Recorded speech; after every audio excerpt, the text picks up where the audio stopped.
Vande Mataram. Tally point accounting classes में पुनः आज सभी स्टूडेंट्स का स्वागत है। और आज का जो टॉपिक मोस्ट इम्पोर्टेंट टॉपिक है, हमारे सभी टॉपिक कंप्लीट होने के बाद में आज हम पढ़ेंगे मोस्ट इम्पोर्टेंट टॉपिक है वो एक्सरसाइज। तो प्रैक्टिकल एक्सरसाइज कैसे करते हैं और प्रैक्टिकल एक्सरसाइज के साथ में कैसे हमारा नेट प्रॉफिट का आंसर मिलाते हैं, कैसे हमारी बैलेंस शीट का आंसर मिलाते हैं।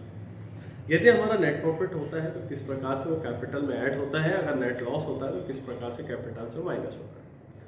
तो आइए हम देखते हैं आज की हमारी जो एक्सरसाइज है। आज हम पढ़ेंगे 30 एक्सरसाइज प्रैक्टिकल, जो कि अभी तक हमने बेसिक अकाउंटिंग जो पढ़े हैं, चैप्टर पढ़े हैं, तो उन्हीं बेसिक अकाउंटिंग से रिलेटेड जनरल जो वाउचर है उनको हम स्टेप बाय स्टेप समझेंगे, साथ में उनका प्रैक्टिकल पढ़ेंगे। मैं आपको प्रैक्टिकल जब करूंगा तो सबसे पहले फंक्शन की वाउचर के की बोलूंगा, फिर वाउचर बोलूंगा, साथ में उस लेजर का नाम बोलूंगा, उसका ग्रुप बोलूंगा और उसमें होने वाले डेबिट के ट्रांजेक्शन्स को बोलूंगा। तो आइए आप चाहें तो प्रैक्टिकल नोट डाउन करिएगा, जिससे कि आपको बहुत आसान तरीके से वहाँ पर ट्रांजेक्शन के बारे में व्यवस्थित जानकारी मिल जाएगी। तो यहाँ से हम आज का मोस्ट इम्पोर्टेंट टॉपिक है 30 प्रैक्टिकल एक्सरसाइज, जो कि हमारे काम के आती है। यहाँ पर हमको ट्रेडिंग अकाउंट बनाना बहुत आसान लगेगा, यहाँ पर प्रॉफिट एंड लॉस बनाना बहुत आसान लगेगा, यहाँ पर बैलेंस शीट बनाना बहुत आसान लगेगा। यहाँ पर हमको तीनों चीज़ रेडी करने में आसानी होती है। तो आज हम पढ़ेंगे प्रैक्टिकल एक्सरसाइज, जो कि हमारे टॉपिक में है और जो पूरे बेसिक हमने पढ़े हैं चैप्टर उससे ही रिलेटेड है। तो आइए देखते हैं किस तरीके से हम आज का हमारा जो टॉपिक है वो एक्सरसाइज प्रैक्टिकल एक्सरसाइज 1 है। इसके पहले कंप्लीट हमने जो क्लासेस करी है वो टोटल बेसिक अकाउंटिंग की जो क्लासेस है वो टोटल 28 क्लासेस के वीडियो हम बना चुके हैं और आपको टैली की प्लेलिस्ट में पूरे वीडियो कंप्लीट मिलेंगे। जीरो से एडवांस लेवल में, यानी कि बेसिक लेवल जब आप कर लेते हैं तो जितनी भी हमारी सर्विस प्रोवाइडर कंपनी होती है वहां पर आप आराम से अप्लाई अकाउंटिंग के लिए कर सकते हैं। आप अगर हमारे 28 वीडियो देख लेते हैं तो 28 वीडियो से आप कहीं ना कहीं प्रैक्टिकल आराम से कहीं ना कहीं ऐसी जगह पर आप अकाउंटिंग सीख सकते हैं, काम कर सकते हैं जहां पर कि आप सर्विस प्रोवाइडर हो, जहां पर की गुड्स की अकाउंटिंग ना होती, ट्रेडर्स ना हो, मैन्युफैक्चरिंग ना हो। तो अब हम प्रैक्टिकल समझते हैं कि किस तरीके से हम इनको पढ़ते हैं। तो यहाँ से प्रोजेक्ट वर्क 1 में यहाँ से बेसिक एक्सरसाइज हम करेंगे। तो बेसिक एक्सरसाइज में 31 एक्सरसाइज है हमारी, यहाँ से लेकर पूरी एक्सरसाइज हम प्रैक्टिकल करने वाले हैं आज। तो आइए देखिएगा, सबसे पहले इस एक्सरसाइज को, इस प्रैक्टिकल एक्सरसाइज को करने का मेन उद्देश्य ये है कि हमारा आंसर मैच होना चाहिए। यहाँ पर नेट प्रॉफिट 2,22,950 का रहेगा।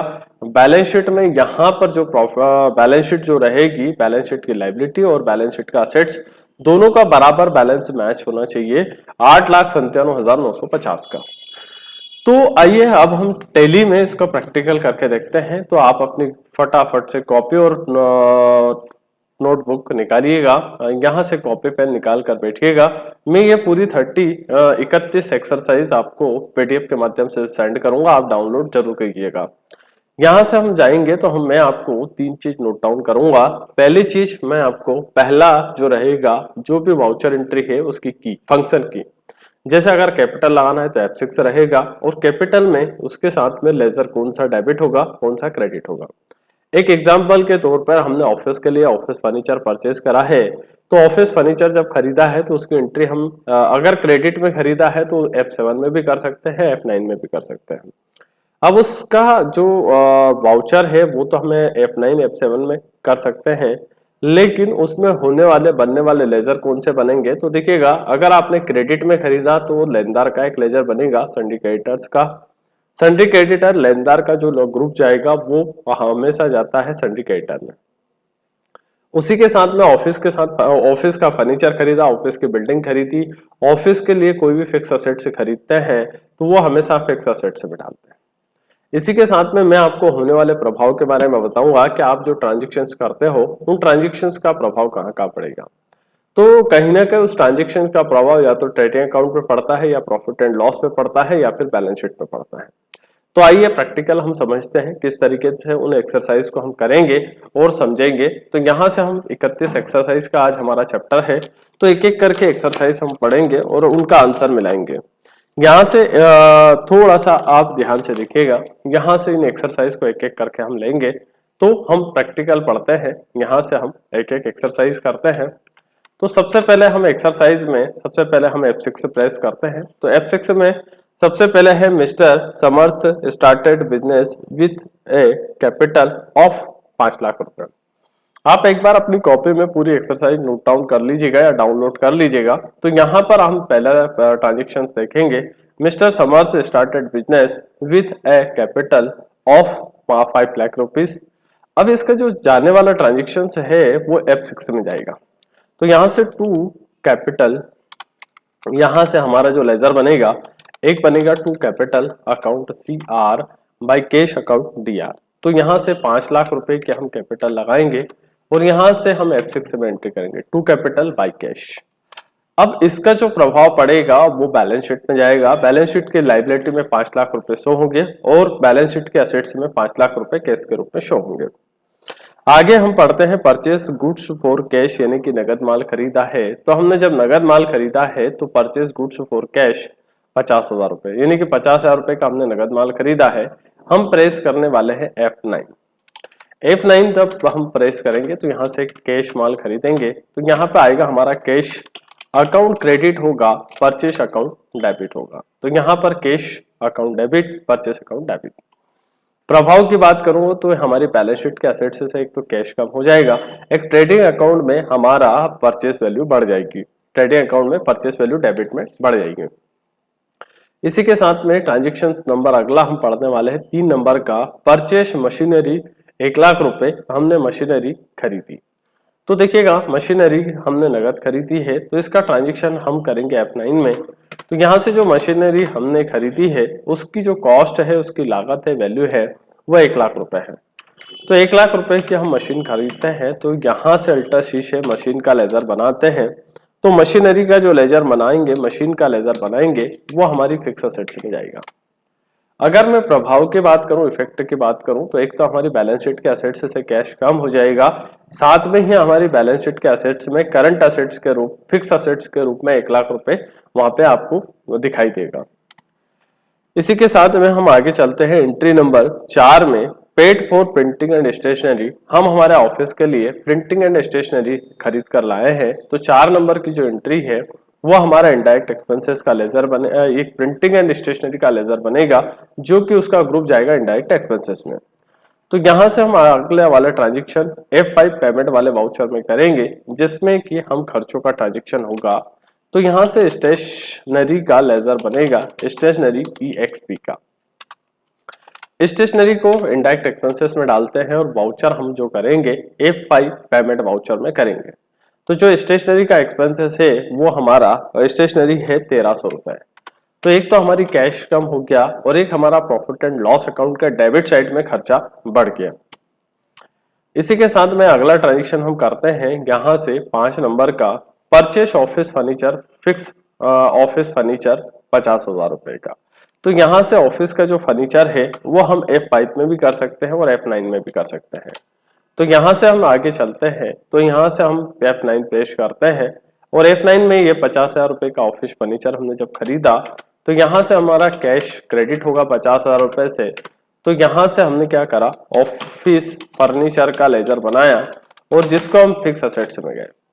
तो यहाँ से हम जो एंट्री करेंगे, एक तो ऑफिस का जो फर्नीचर है बैलेंस शीट के फिक्स एसेट्स में ऑफिस फर्नीचर दिखाई देगा आपको 50,000 रुपए से, वहीं पर बैलेंस शीट के एसेट्स में से 50,000 रुपए कैश कम हो जाएगा। तो यह हमारा यहाँ से इस प्रकार से इसका प्रभाव दिखाई देगा।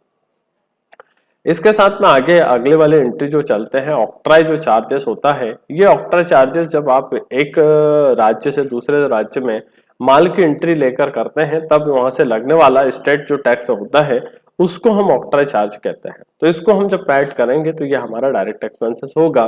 तो आइए हम एक ऑक्ट्राई का लेजर बनाते हैं। तो इसकी एंट्री हम F5 पेमेंट वाउचर में करेंगे। तो यहाँ से एक लेजर बनाया ऑक्ट्राई। ऑक्ट्राई हमारे लिए डायरेक्ट एक्सपेंसेस होता है और ये ट्रेडिंग अकाउंट के परचेस के नीचे डायरेक्ट एक्सपेंसेस में दिखाई देगा। तो यहाँ से हम डायरेक्ट एक्सपेंसेस में करेंगे और यहाँ से जो ऑक्ट्राई हमने दिया है वो ऑक्ट्राई हमारा 1500 रुपए का दिया है। तो वाउचर एंट्री F5 पेमेंट में होगी, ऑक्ट्राई का लेजर बनेगा, डायरेक्ट एक्सपेंसेस में जाएगा और इसका जो है एक तो कैश कम हो जाएगी और एक हमारा खर्चा बढ़ जाएगा, लेकिन ये खर्च जो दिखाएगा वो दिखाएगा ट्रेडिंग अकाउंट में परचेस के नीचे, ना कि प्रॉफिट एंड लॉस अकाउंट का डेबिट में दिखाएगा। ये ट्रेडिंग अकाउंट का डेबिट में ही दिखाएगा परचेस में। आप चाहें तो यहाँ से हम प्रैक्टिकल देख सकते हैं। यहाँ से P4 profit and loss account होता है, तो यहाँ प्रॉफिट एंड लॉस पे जाइएगा, अल्टर के साथ F1 दिखा दीजिएगा तो ये यहाँ दिखाएगा। इसी के साथ में अगले हम एंट्री करते हैं वाउचर एंट्री। तो यहाँ से वाउचर एंट्री अगले नेक्स्ट वाली है 7 नंबर की।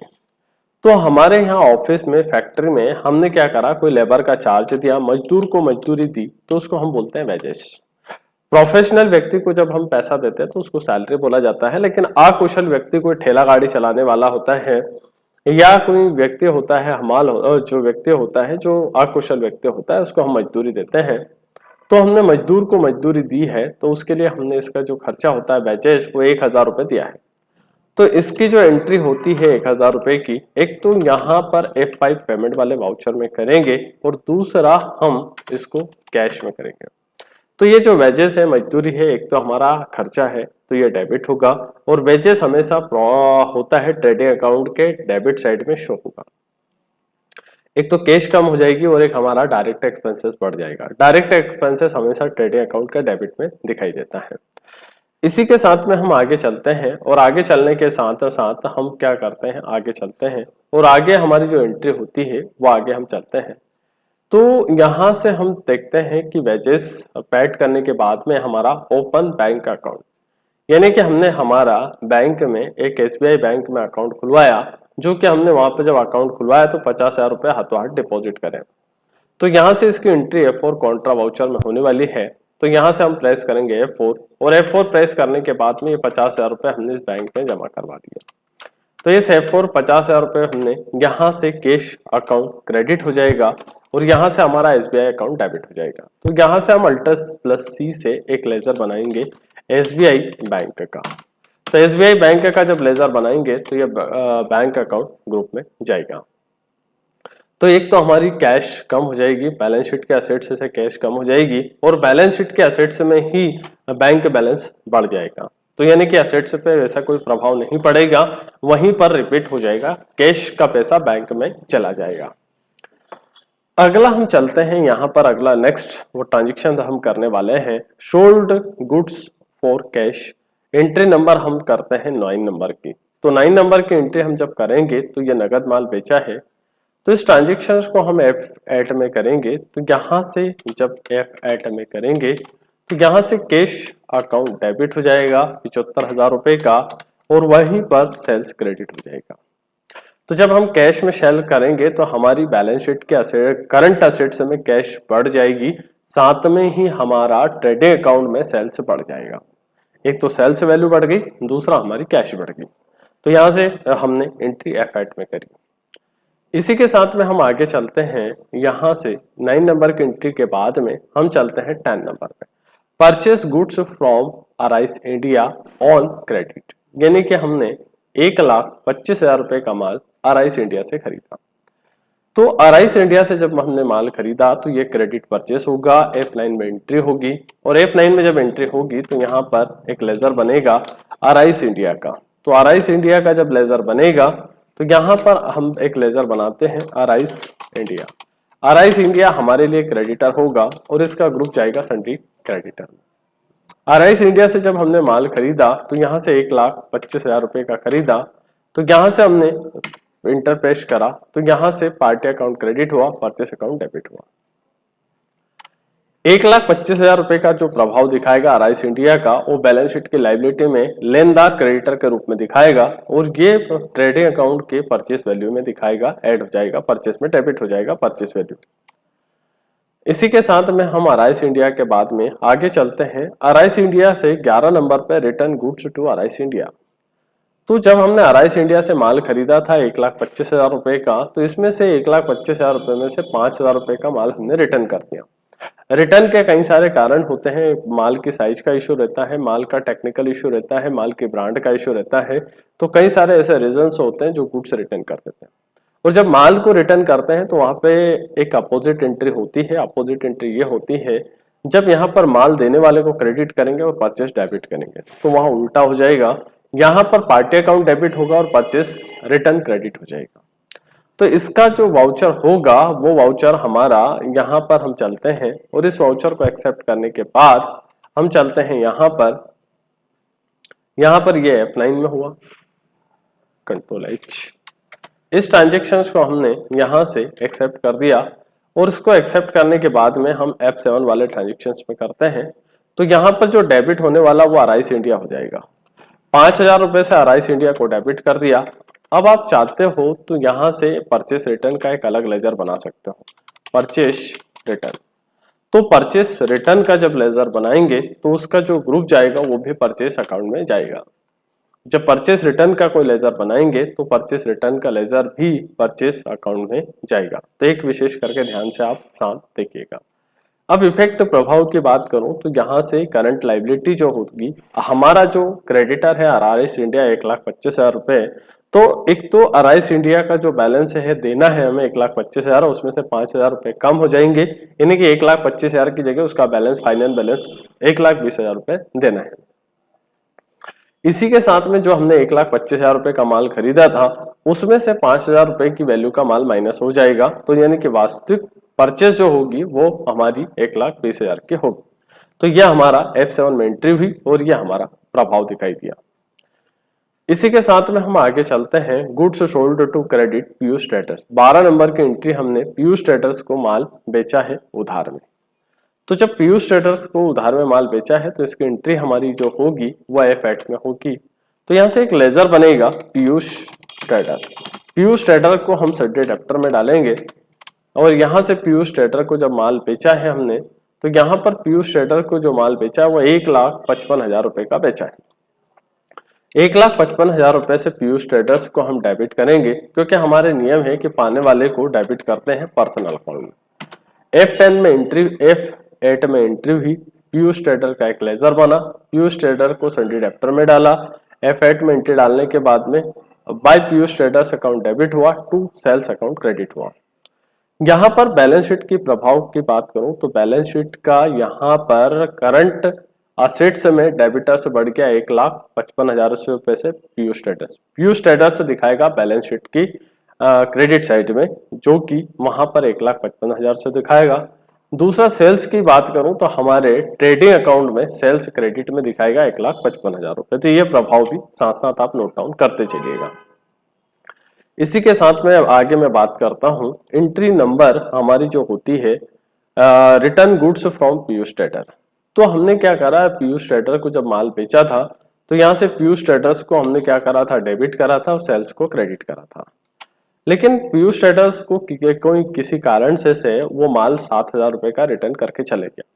तो जब माल रिटर्न करके गया तो उसकी एंट्री F7 में होगी, और F7 में होगी तो यहाँ से हम एक लेजर बनाएंगे सेल्स रिटर्न का। तो जब सेल्स रिटर्न का लेजर बनाएंगे तो वो सेल्स और सेल्स रिटर्न का जो लेजर बनता है वो दोनों ही सेल्स अकाउंट में जाता है। तो 1,55,000 रुपए का जो सेल करा था उसमें से ये पीयूष ट्रेडर्स हमें 5,000 रुपए का माल रिटर्न कर गया। अब प्रभाव की मैं बात करूं तो पहला प्रभाव सेल्स रिटर्न, सेल्स हमारा जो 1,55,000 रुपए का बेचा था उसमें से 5,000 रुपए माइनस हो जाएंगे। तो वास्तविक सेलिंग हमारी 1,55,000 रुपए की रहेगी पीयूष ट्रेडर को। दूसरा, पीयूष ट्रेडर्स बैलेंस शीट के असेट्स में, करंट असेट्स में 1,55,000 रुपए से दिखा रहा था, वहां से 5,000 रुपए इसके माइनस हो जाएंगे।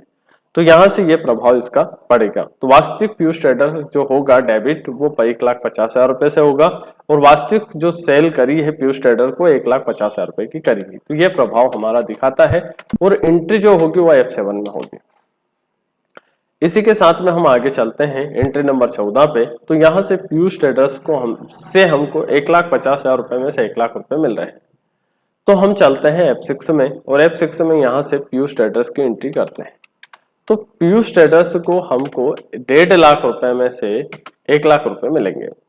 तो एक तो बैलेंस शीट की जो असेट्स रहती है वहां पर करंट असेट्स में पीयूष ट्रेडर दिखा रहा है 1.5 लाख से, 1.5 लाख में से 1,00,000 रुपए हमको मिले हैं। तो एक तो कैश बढ़ गई, और पीयूष ट्रेडर की जो डेबिटर्स था, वो देनदार था, वो कम हो गया 1,00,000 से। उसके साथ साथ हम आगे चलते हैं, यहाँ से पीयूष ट्रेडर के बाद में हम चलते हैं कैश पेड टू अराइस इंडिया। तो आरआईस इंडिया से हमने जो माल खरीदा था 1,25,000 रुपए का खरीदा था, उसमें 5,000 का रिटर्न कर दिया। अब जो वो पेमेंट करा है वो हमने 85,000 रुपए का केवल पेमेंट करा है। तो हम जाएंगे F5 पेमेंट में। अब इसका अगर मैं बात करता हूं तो यहाँ पर पार्टी जो होगी आरआईस इंडिया वो डेबिट होगी, कितने से 85,000 से, 85,000 रुपए से। उसी के साथ में मैं बात करता हूं तो यहाँ से हमारा कैश क्रेडिट हो जाएगा। तो एक तो बैलेंस शीट की जो लाइबिलिटी है जिसमें करंट लाइबिलिटी में लेनदार जो खड़ा है 1,20,000 रुपए है, 1,20,000 में से 85,000 रुपए का भुगतान हम कर रहे हैं कैश, तो वो लाइबिलिटी कम हो जाएगी। साथ में ही बैलेंस शीट के एसेट्स में से कैश कम हो जाएगा। तो ये प्रभाव इस प्रकार से पड़ता है। आगे चलते हैं हम इसी के साथ में इलेक्ट्रिसिटी। हमारे यहाँ ऑफिस का इलेक्ट्रिसिटी बिल चुका है। अब देखिएगा, अगर आप किसी फैक्ट्री में वर्क करते हैं, फैक्ट्री में जॉब करते हैं, तो वो उसी फैक्ट्री का कहीं ऑफिस है, सेलिंग ऑफिस है, या कहीं ना कहीं ऑफिस बना रखा है सेल्स के लिए, या फिर उसने मार्केटिंग के लिए कहीं ऑफिस बना रखा। तो ऑफिस का जो एक्सपेंसेस होता है, ऑफिस की जो इलेक्ट्रिसिटी होती है वो इनडायरेक्ट एक्सपेंसेस में जाती है। बट वही फैक्ट्री की अगर इलेक्ट्रिसिटी है तो वो डायरेक्ट एक्सपेंसेस में जाएगी। ये विशेष करके ध्यान रखिएगा। लेकिन दोनों का ही ग्रुप पे अलग बनेगा, लेकिन वाउचर जो होगा वो पेमेंट वाउचर होगा। तो हम यहाँ से जरा डालते हैं ऑफिस इलेक्ट्रिसिटी। अब ये ऑफिस की इलेक्ट्रिसिटी है इसलिए इनडायरेक्ट एक्सपेंसेस में जाएगी। अगर फैक्ट्री की इलेक्ट्रिसिटी होती तो ये हमारा डायरेक्ट एक्सपेंसेस में जाती। तो यहाँ से ऑफिस की जो इलेक्ट्रिसिटी है वो हमारी 1,000 रुपए की है। तो इसका जो ऑफिस की electricity profit and loss account का डेबिट साइड में एक्सपेंसेस में दिखाएगा, दूसरा हमारा कैश कम हो जाएगा। अब आगे बात करते हैं, इसी के साथ में हम आगे की एक्सरसाइज करते हैं। अगला 17 नंबर की जो एक्सरसाइज है, डिपॉजिट कैश 5,000 रुपए SBI बैंक। तो हमने क्या करा कि हमारा जो कैश था वो SBI बैंक में जमा करा, वो हमने 5,000 रुपए का। तो एक तो हमारा बैंक बैलेंस बढ़ जाएगा और कैश कम हो जाएगी। तो यहाँ से कैश अकाउंट क्रेडिट होगा, वहीं पर हमारा SBI बैंक का अकाउंट का बैलेंस बढ़ जाएगा। तो करंट एसेट्स में से कैश कम हो जाएगी 5,000 से, और वही करंट एसेट्स में से बैंक का बैलेंस बढ़ जाएगा 5,000 रुपए से, और ट्रांजेक्शन होगा F4 में। तो ये विशेष करके ध्यान रखिएगा। इसी के साथ में 18 नंबर की एंट्री जो है, sold goods on credit to Suchi traders, 1,55,000 रुपए। तो हमने जो माल बेचा है सूची ट्रेडर को बेचा है, और वो बेचा है 1,55,000 रुपए का। तो यहाँ पर जब सूची ट्रेडर्स को माल बेचा है तो यहाँ से सूची ट्रेडर्स DR और इसका ग्रुप जाएगा सन्ड्री डेब्टर में। हमारा पर्सनल अकाउंट का नियम पहला ये कहता है कि व्यापार में उधार माल पाने वाले को डेबिट करते हैं, और यहाँ से 1,55,000 रुपए का हमारी बैलेंस शीट की करंट एसेट्स में डेब्टर के रूप में सूची ट्रेडर से 1,55,000 रुपए से शो होगा। साथ में ही ट्रेडिंग अकाउंट के क्रेडिट में सेल वैल्यू 1,55,000 रुपए से दिखाएगी और एफेक्टमेंट होगी। तो ये हमारा प्रभाव है। इसी के साथ में आप देखिएगा, यहाँ पर हम चलते हैं आगे। तो आगे हम चलते हैं इसमें, और इसमें आगे चलते हैं तो यहाँ पे withdrawal cash for personal use 5,000 रुपए, बहुत मोस्ट इंपोर्टेंट IMP एंट्री है। यहाँ पर पर्सनल विड्रॉल आपने करा है तो उसका क्या प्रभाव पड़ेगा। पर्सनल विड्रॉल का एक लेजर बनेगा और उसका ग्रुप जाएगा कैपिटल में और एंट्री जाएगी F4 में। लेकिन केवल यहाँ से हम चलते हैं आगे। अब उसके पहले मैं स्पेशल आपको बताता हूँ, इस एंट्री के पहले बैलेंस शीट में जाते हैं और अल्टर के साथ में F1 डिटेल बताता हूँ। अभी हमारी जो कैपिटल है वो 5 लाख रुपए की है। हमारे पास में कैश जो है 3,26,250 रुपए का है। तो यहाँ पर दोनों ही मैंने उस एंट्री को करने से पहले शो करवा दिया है। अब उस एंट्री को करवाने के बाद में फिर शो करवाऊंगा। तो यहाँ पर वाउचर में गया है, मालिक ने अपने खुद के उपयोग, अपने व्यक्तिगत उपयोग के लिए पैसा निकाला है। तो जब मालिक अपने खुद के उपयोग के लिए यहाँ से पैसा निकालता है तो यहाँ से पर्सनल विड्रॉल का लेजर बनता है। और जब पर्सनल विड्रॉल वो कैश के या बैंक के रूप में पैसा निकालता है तो उसका वाउचर एंट्री F5 पेमेंट में जाता है। तो उसने केवल 5,000 रुपए निकाले हैं तो यहाँ पर एंट्री जाएगी कैश में। तो यहाँ पर पर्सनल विड्रॉल अकाउंट डेबिट होगा टू कैश अकाउंट क्रेडिट होगा। अब अगर मैं प्रभाव की बात करूं तो उसका प्रभाव देखिएगा क्या होगा। तो हम जाते हैं बैलेंस शीट में, और इस प्रभाव का दोनों ही इफेक्ट का प्रभाव बैलेंस शीट में पड़ेगा। एक पड़ेगा बैलेंस शीट की यहां से लाइबिलिटी में से 5,000 कम हो गए, और इसके पहले इस ट्रांजेक्शन के पहले हमारी जो कैश देखी थी वो 3,26,200 रुपए की थी, तो मतलब कैश माइनस हो चुकी है। तो यहाँ पर अगला ट्रांजेक्शन हम देखेंगे वाउचर में, और यहाँ से हम चलते हैं पर्सनल विड्रॉल के बाद अगला ट्रांजेक्शन हम चलते हैं, यहाँ से हमें 20,000 रुपए का कमीशन प्राप्त हुआ है। तो जब हमें कमीशन प्राप्त हुआ है, कहीं ना कहीं हम कोई सेलिंग का काम करते हैं, तो इंसेंटिव एक अलग पार्ट होता है, कमीशन एक अलग पार्ट होता है।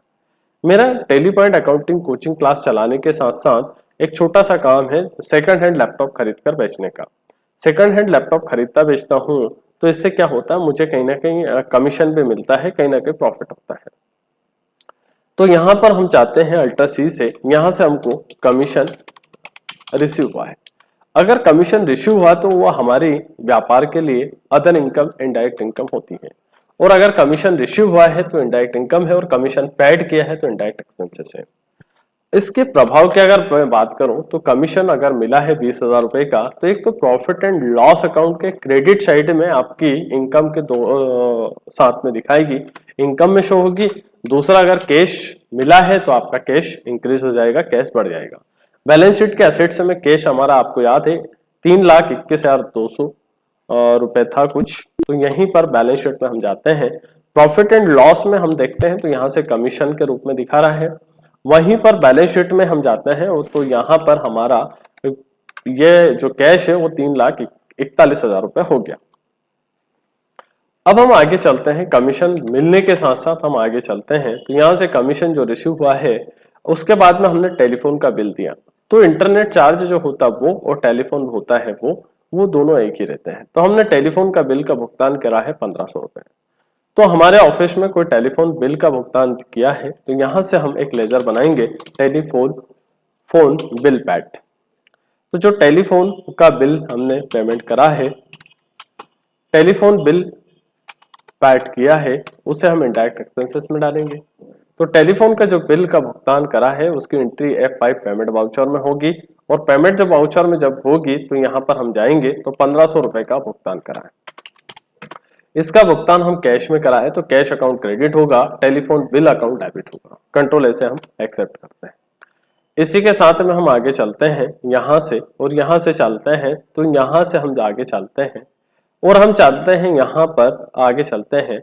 यहाँ से 22 नंबर की एंट्री जो करते हैं, हमने क्या करा कि केनरा बैंक से लोन लिया है, पर्सनल लोन लिया है। तो यहाँ से पर्सनल लोन जो लिया है वो केनरा बैंक से लिया है, तो जब लोन लिया है तो इसकी एंट्री F6 में होगी। तो यहाँ पर हम प्रेस करेंगे पर्सनल लोन केनरा बैंक। तो केनरा बैंक से पर्सनल लोन लिया है तो इसकी जो एंट्री ग्रुप जाएगा वो सेक्योर्ड लोन में जाएगा। अब केनरा बैंक से लोन लिया है तो F6 में एंट्री जाएगी, और यहाँ से कैश अकाउंट जो होगा वो डेबिट हो जाएगा। तो यहाँ से 1,00,000 रुपए हम ले रहे हैं, तो इस 1,00,000 रुपए को हम क्रेडिट करेंगे, और यहाँ से कैश के रूप में पैसा लेना है तो कैश के रूप में ले लेंगे, और इसी को अगर बैंक के रूप में पैसा लेना है तो बैंक में, अगर डायरेक्ट हमारे खाते में ट्रांसफर करते हैं तो वहां पर बैंक आ जाएंगे, और अगर कैश लेते हैं तो कैश हो गया। अगर मैं प्रभाव की बात करता हूँ तो यहाँ पर पर्सनल लोन लिया है, तो एक तो केनरा बैंक जो है पर्सनल लोन, केनरा बैंक का हमारे बैलेंस शीट की लायबिलिटी में दिखाएगा लोन के रूप में। दूसरा, हमारा बैलेंस शीट के असेट्स में, करंट असेट्स में हमारी कैश बढ़ जाएगी। तो आइए बैलेंस शीट में हम जाते हैं और बैलेंस शीट में यहाँ से प्रभाव देखते हैं। तो अल्टर के साथ में F1 प्रेस करूंगा, और यहाँ से हमारा सिक्योर्ड लोन में हम देखते हैं, यहाँ पर लोन एंड लायबिलिटी में देखते हैं, लोन एंड लायबिलिटी में देखते हैं यहाँ पर तो सिक्योर्ड लोन के रूप में 1,00,000 रुपए दिखा रहा है, वहीं पर हमारा बैंक बैलेंस भी बढ़ गया। इसी के साथ में इस ट्रांजेक्शन के साथ में अगला ट्रांजेक्शन हम करते हैं, तो यहाँ से हम जाते हैं और यहाँ से केनरा बैंक से लोन लेने के बाद में sold goods on credit Pranav traders, तो हमने जो माल बेचा है वो प्रणव ट्रेडर्स को बेचा है, तो इसके जो ट्रांजेक्शन जाएगा F8 में जाएगा। कंट्रोल के साथ में H दबाया तो यहाँ पर हम गए प्रणव ट्रेडर, प्रणव है ना, यहाँ से हम लेजर बनाएंगे प्रणव ट्रेडर्स को। प्रणव ट्रेडर्स का जो ग्रुप जाएगा वो सन्डी डेप्टर में जाएगा। प्रणव ट्रेडर्स को जो हमने माल बेचा है वो माल कितने का बेचा है देखते हैं, आइए। तो प्रणव ट्रेडर्स को हमने जो माल बेचा है वो बेचा है 95,450 का। तो यहाँ से पार्टी जो है 95,450, 95,450, तो यहाँ पर हम 95,450 से पार्टी को डेबिट करेंगे, उसी के साथ में सेल्स को क्रेडिट करेंगे। तो इसका जो प्रभाव पड़ेगा प्रणव ट्रेडर्स हमारी बैलेंस शीट में करंट एसेट्स के रूप में वहां डेप्टर में 95,450 रुपए दिखाएगा, उसी के साथ में हमारा ट्रेडिंग अकाउंट के क्रेडिट साइड में सेल वैल्यू बढ़ जाएगी। इसके साथ में हम आगे चलते हैं, इसी के साथ में आगे चलते हैं। तो यहां से हमने 24 नंबर की एंट्री है cash issue from Pranav traders, 95,000 रुपए का जो माल बेचा था उसमें से 90,000 रुपए हमको मिल चुके हैं। तो यहाँ पर हम F6 प्रेस करेंगे और यहाँ से प्रणव ट्रेडर्स का को सिलेक्ट करेंगे। तो हमको जो देने वाला है प्रणव ट्रेडर्स है 95,000 रुपए में से हमको दे रहा वो 90,000 रुपए। तो एक तो हमारा बैलेंस शीट की करंट असेट्स में से जो डेबिटर्स है 95,450 उसमें से 90,000 रुपए कम हो जाएंगे और कैश का बैलेंस हमारा बढ़ जाएगा। इसी के साथ में हम आगे चलते हैं। तो यहाँ पर हम जाते हैं एंट्री पे। तो अगला ट्रांजेक्शन हमारा यहाँ पर देखते हैं प्रणव ट्रेडर्स के बाद में परचेस गुड्स फ्रॉम प्रथम ट्रेडर्स ऑन क्रेडिट 75,000 रुपए। तो जो इसकी एंट्री होगी इसकी जो प्रथम ट्रेडर्स की एंट्री होगी वो एंट्री होगी F9 में। यहाँ पर हमारे जो क्रेडिटर लेनदार है प्रथम ट्रेडर्स है, तो यहाँ से एक लेजर बनेगा प्रथम ट्रेडर्स का।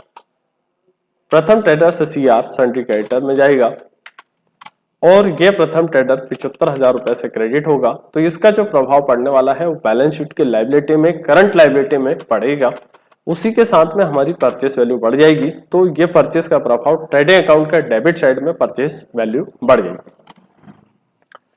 अब आगे चलते हैं, इसी के साथ में हमारा यहाँ पर चलते हैं, यहाँ से 26 नंबर पे प्रथम ट्रेडर्स से हमको 45,000 रुपए मिले, यानी कि 75,000 रुपए का यहाँ से 75,000 रुपए का माल खरीदा था, उसमें से हमने जो कैश पेमेंट करा प्रथम ट्रेडर्स को वो 45,000 रुपए का करा, 45,000 का। तो यहाँ पर हमने भुगतान करा है, पेमेंट करा है। तो यहाँ से पेमेंट में हम करेंगे, यहाँ से हम सिलेक्ट करेंगे प्रथम ट्रेडर। तो प्रथम ट्रेडर्स को हमने पेमेंट हमको करना है 75, लेकिन हमने करा है 45,000 का पेमेंट। तो 45,000 का पेमेंट करा है। तो यहाँ से पार्टी को हम जो करेंगे, पार्टी को डेबिट करेंगे, कैश को क्रेडिट करेंगे। तो इसका प्रभाव जो पड़ेगा, एक तो बैलेंस शीट की लायबिलिटी में करंट लायबिलिटी में से क्रेडिटर कम हो जाएगा 45,000 रुपए से, 75,000 रुपए का है 45,000 रुपए से कम हो जाएगा।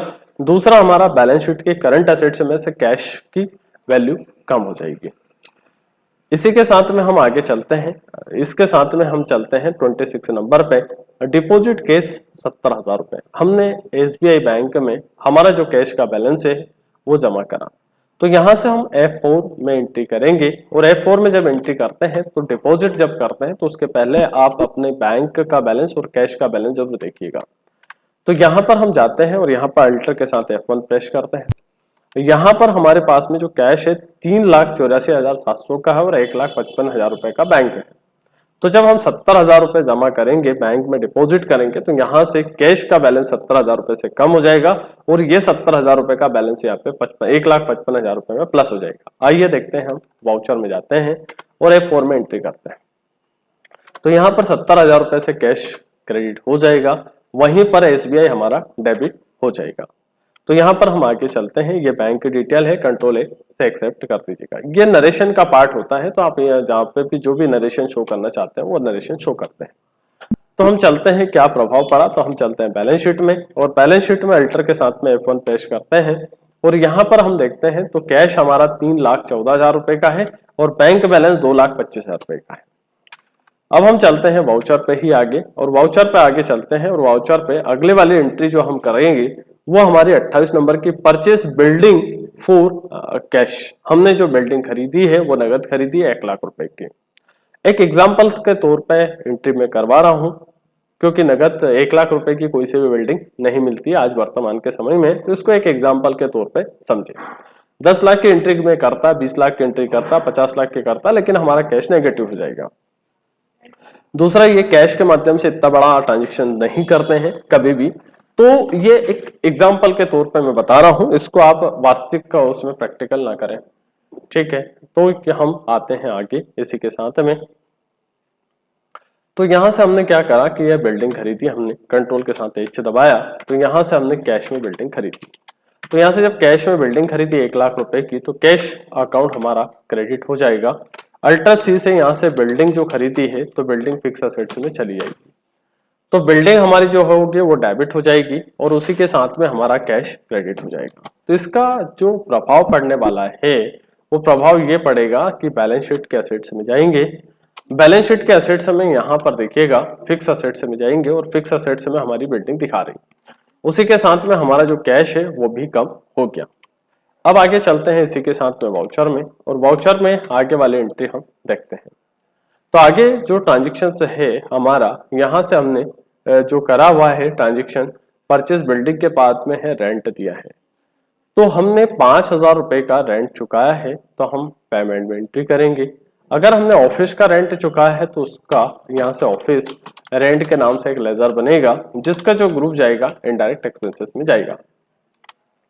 तो यहाँ से हम 5,000 रुपए की एंट्री करते हैं, तो यहाँ से कैश अकाउंट क्रेडिट होगा। अब इसका जो ऑफिस रेंट का लेजर जो बनाया है, ऑफिस रेंट अगर हमने दिया है तो इंटरेस्ट की एंट्री इनडायरेक्ट एक्सपेंसेस में जाएगी।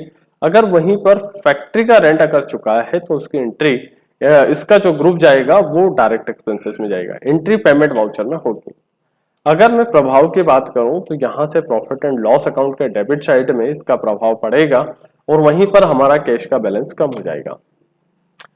अब इसी के साथ में हम आगे चलते हैं, तो यहाँ से पैट और मशीनरी रिपेयरिंग एक्सपेंसेस। तो यहाँ पर हमारी कंप्यूटर सेंटर में, कंप्यूटर कोचिंग में हमारे कंप्यूटर्स खराब वगैरह होते हैं, उनको रिपेयरिंग कराते हैं। तो यहाँ से ऑफिस का कोई एक्सपेंसेस है, ऑफिस की मशीन वगैरह खराब होती है तो वो इनडायरेक्ट एक्सपेंसेस में जाएगी। लेकिन अगर फैक्ट्री में कोई मशीन खराब होती है, उसको रिपेयर कराते हैं तो वो डायरेक्ट एक्सपेंसेस में जाएगी। तो यहाँ से हम लेजर बनाते हैं मशीन रिपेयरिंग, REP, इसको हम करते हैं। ऑफिस की जो मशीन है उसको रिपेयर अगर हम करवाते हैं तो ऑफिस रिपेयरिंग के नाम से लेजर बनेगा। तो ऑफिस रिपेयरिंग का लेजर बनेगा। तो यहां से हम क्या करते हैं कि इसका जो ट्रांजेक्शन करते हैं और ये जाएगा हमारा 1,200 रुपए का, तो ये इनडायरेक्ट एक्सपेंसेस में डालेंगे और हमारा कैश कम हो जाएगा। इसी के साथ में अगला ट्रांजेक्शन हम करते हैं। तो अगला ट्रांजेक्शन ये है हमारा, यहां से हम जाएंगे मशीनरी के बाद में है यहां से लास्ट मंथ सैलरी ड्यू। ये बहुत मोस्ट IMP एंट्री है। इस IMP एंट्री में हम देखते हैं यहाँ पर किस तरीके से ये एंट्री होती है। तो हम यहाँ पे चलते हैं आगे, और आगे चलने के बाद में यहाँ पर हम जाते हैं F7 में। तो यहाँ से इस एंट्री को हम करते हैं, लास्ट महीने की सैलरी हमने चुकाई है, तो एक लेजर F7 में एंट्री होगी। यहाँ से हम बनाएंगे बेसिक सैलरी। जब बेसिक सैलरी का लेजर बनाएंगे तो जो बेसिक सैलरी है, basic salary pad, basic salary का जो ग्रुप जाएगा वो इनडायरेक्ट एक्सपेंसेस में जाएगा 15,000 रुपए से। वहीं पर हम बनाएंगे सैलरी पेबल। तो जो सैलरी पेबल है उसको बनाएंगे सैलरी, है ना, पे, है ना, बल। तो जो सैलरी पेबल है वो करंट लायबिलिटी में जाएगी। तो यहाँ पर हम देखते हैं दोनों का प्रभाव क्या होता है। तो बेसिक सैलरी का जो प्रभाव है प्रॉफिट एंड लॉस अकाउंट का डेबिट साइड में खर्चों में पड़ेगा, वहीं पर सैलरी पेबल का जो प्रभाव पड़ेगा वो बैलेंस शीट की करंट लायबिलिटी में पड़ेगा। तो यहाँ पर हम देखते हैं दोनों ही जगह पे, तो यहाँ से बैलेंस शीट में जाने हैं, अल्टर के साथ में F1 पेश करते हैं। तो यहाँ पर हमारा सैलरी जो पेबल है, देना है दी नहीं है, ड्यू है। जो सैलरी देना है ड्यू नहीं है, मंथ के एंड में हमने काम तो करवा लिया है एम्प्लॉय से, लेकिन अभी देना है दी नहीं है, बाकी है, तो सैलरी को हम सैलरी पेबल बोलते हैं। और यही सैलरी हम जाते हैं आगे, तो ये हमारी प्रॉफिट एंड लॉस के अकाउंट के रूप में दिखाती है। तो ये हमारे यहाँ पर जो दिखाती है बेसिक सैलरी वो यहाँ दिखाएगी। तो इस ट्रांजेक्शन का मोस्ट इंपोर्टेंट प्रभाव भी देखें और उसका ट्रांजेक्शन का इफेक्ट देखें, साथ साथ वो हमेशा ये ट्रांजेक्शन F7 में जाएगी जनरल वाउचर में। और जनरल वाउचर क्यों करते हैं, जब भी हमको कैश और बैंक का उपयोग नहीं करते हैं, तो जहां पर कैश और बैंक का उपयोग नहीं किया जाता है ऐसे ट्रांजेक्शन्स को F7 समायोजन एडजस्टमेंट वाउचर में किया जाता है। और उनका मोस्ट इंपोर्टेंट प्रभाव दोबारा से देख लीजिएगा, बेसिक सैलरी का जो प्रभाव है प्रॉफिट एंड लॉस अकाउंट के डेबिट साइड में खर्चे में जाएगा, और सैलरी जो पेबल होगा वो करंट लायबिलिटी में जाएगा। तो यहाँ पर इसको जरूर नोट डाउन करिएगा। अगर पूरे ट्रांजेक्शन्स की हम बात करें तो पहले हम देखिएगा डेबुक देखेंगे, अल्टर के साथ F1 पेस्ट जरूर करिएगा। तो यहाँ से हम एक एक करके ट्रांजेक्शन को देखेंगे। डेबुक की पूरी शॉर्टकट की दिखाई है। अगर यदि आप प्रिंट आउट लेना चाहते हैं तो कंट्रोल के साथ P प्रेस करिएगा, I प्रेस करिएगा, F4 या अल्टर प्लस Z प्रेस करिएगा, तो पूरे ट्रांजेक्शन्स की प्रैक्टिकल दिखाएगी। इसी के साथ में हम प्रॉफिट एंड लॉस अकाउंट पे जाते हैं। प्रॉफिट एंड लॉस अकाउंट पे अल्टर के साथ F1 पेश करिएगा, और अल्टर के साथ में जब F1 पेश करेंगे तो यहाँ प्रॉफिट एंड लॉस अकाउंट में ये परचेस वैल्यू है। टोटल परचेस जो किया है वो 2,45,000 रुपए का किया है। 2,45,000 को एक्चुअल परचेस है, लेकिन हमारी जो परचेस करी है वो 2,50,000 रुपए की करी है। उसमें से 5,000 की वैल्यू हम माइनस कर देंगे। साथ में सेलिंग जो हुई एक्चुअल में 4,75,000 रुपए की हुई है। 4,75,000 में हम 4,80,000 रुपए की सेल हुई, उसमें से 5,000 रुपए का माइनस हो गया। डायरेक्ट एक्सपेंसेस की मैं बात करूं तो ऑक्ट्राई और वेजेस दोनों डायरेक्ट एक्सपेंसेस है। उसी के साथ में हम यहां से जाते हैं इनडायरेक्ट एक्सपेंसेस में। तो जो इनडायरेक्ट एक्सपेंसेस है वो यहाँ खर्चे के रूप में दिखाएंगे और ये हमारी इनकम के रूप में दिखाएगा। अगर इस प्रॉफिट एंड लॉस अकाउंट का पूरा प्रिंट आउट चाहिए तो कंट्रोल P दबाइएगा और I दबाइएगा और उसके बाद में F4 प्रेस करिएगा। तो इस तरीके से ट्रांजेक्शन के प्रभाव दिखाएंगे। इसी के साथ में यहाँ पर हम जाते हैं बैलेंस शीट में, और बैलेंस शीट में जाते हैं और अल्टर के साथ में F1 पेश करते हैं तो ये पूरी बैलेंस शीट दिखाएगी। ये कैपिटल है, कैपिटल में से 5,000 रुपए की वैल्यू माइनस हो गई। ये करंट सिक्योर्ड लोन है। उसी के साथ में ये सिंडिकेटर्स है, ये दोनों हमारे यहाँ से सिंडिकेटर्स इतने रुपए के हैं और ये सैलरी पेबल दिखा रही है और ये हमारा पूरा ट्रांजेक्शन दिखा रहा है। टोटल फिक्स असेट्स की बात करूं तो यहाँ पर टोटल फिक्स असेट्स 2,50,000 रुपए की है। उसके बाद में करंट असेट्स की बात करूं तो सन्टी डेप्टर्स 2,10,000 रुपए के हैं। उसी के साथ में कैश हमारा 2,08,000 रुपए का है और ये 2,25,000 रुपए की है। तो इस तरीके से ये ट्रांजेक्शन हमारे दिखा रहे हैं। अब आगे बैलेंस की बात करूं तो ये प्रॉफिट एंड लॉस अकाउंट पे गया, अल्टर के साथ में F1 पेश करा तो यहाँ से हमारा टोटल जो ट्रांजेक्शन गया है ये 2,18,000 रुपए का दिखा रहा है। तो या तो कोई ट्रांजेक्शन हमारा बच गया है, तो वो ट्रांजेक्शन जो बच गया है उसको हम सर्च करते हैं, खोजते हैं। तो यहाँ से 2,18,950 में से कंट्रोल प्लस N प्रेस करते हैं तो यहाँ से 2,18,000 रुपए का है। तो 2 लाख यहाँ से 18,000 और 2,18,000 2,22,000 2,22,950 माइनस में 2,22,000 में से हम माइनस करेंगे 2,18,950, यानी कि 4,000 रुपए का हमारा इसमें मैच नहीं हो रहा है। सेम जस्ट हम बैलेंस शीट में भी उसी तरीके से करेंगे। तो यहाँ पर हम जाते हैं बैलेंस शीट में, बैलेंस शीट में कंट्रोल N दबाते हैं तो बैलेंस शीट में हम देखेंगे 8 लाख हमारा जो बैलेंस है 8,97,950 माइनस 8,93,950, तो ये है 4,000 रुपए का डिफरेंस। तो हम 4,000 रुपए का जो डिफरेंस है वो देखते हैं, सर्च करते हैं। बैलेंस मैच नहीं हो रहा है, प्रॉफिट एंड लॉस में 4,000 रुपए का डिफरेंस आ रहा है। तो 4,000 रुपए का डिफरेंस क्यों आ रहा है, तो यहाँ पर हम देखेंगे जब हमारे यह ट्रांजेक्शन से जब हमने मिलान किया था तो इन ट्रांजेक्शन में जब देखा है हमने तो यहाँ पर हमारा जो ऑफिस का इलेक्ट्रिसिटी बिल है वो ऑफिस का इलेक्ट्रिसिटी बिल जो हमारा है वो 1,000 रुपए का है, और ऑफिस का इलेक्ट्रिसिटी जो बिल था वो टैली में हमने डाला था ऑफिस इलेक्ट्रिसिटी बिल ये 5,000 रुपए का है। अब ये ट्रांजेक्शन्स को हमने किस तरीके से हमको देखना है, कैसे हमको मिलान करेंगे, तो आप सबसे सिंपल तरीका, आसान तरीका है, अपने जो नोट्स में एक्सरसाइज है उसको आप नोट्स की एक्सरसाइज को ओपन करिएगा और नोट्स की एक एक एक्सरसाइज को यहाँ से पहला वाला ट्रांजेक्शन हमने कैपिटल में करा है तो यहाँ से आप टैली को ओपन करिएगा, डिस्प्ले मोर रिपोर्ट पे जाइएगा, अकाउंट बुक पे जाइएगा और यहाँ लेजर वाइज एक एक करके चेक करिएगा। तो पहला वाला ट्रांजेक्शन हमारा जो है वो कैपिटल का है तो हमने यहाँ पर एक एक करके ट्रांजेक्शन को चेक करा।